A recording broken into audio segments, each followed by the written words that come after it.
আসসালামু আলাইকুম গাইস, সবাই কেমন আছেন? আমিও আলহামদুলিল্লাহ ভালো আছি। আজকে রান্না করব লইট্টা শুটকি ভুনা।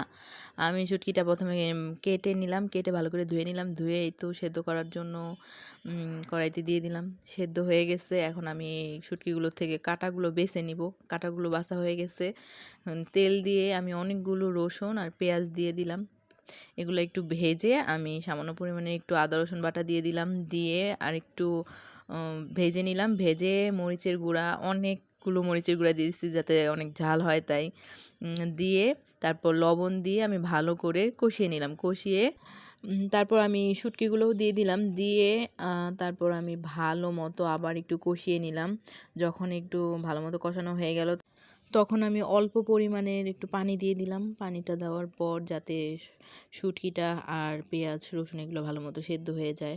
আমি এইভাবে শুটকি রান্না করা শিখেছি আমার আম্মুর কাছ থেকে। আম্মুকেও দেখতাম এইভাবেই রান্না করতো। পানির পরিমাণটা যখন শুকিয়ে যাবে তখনই মানে আরেকটু ভালো করে ভেজে নিব, তাহলেই আমার শুটকি রান্না করা শেষ।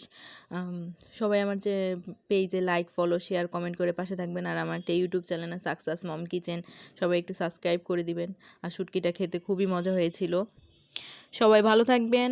আল্লাহ হাফেজ। আসসালামু আলাইকুম।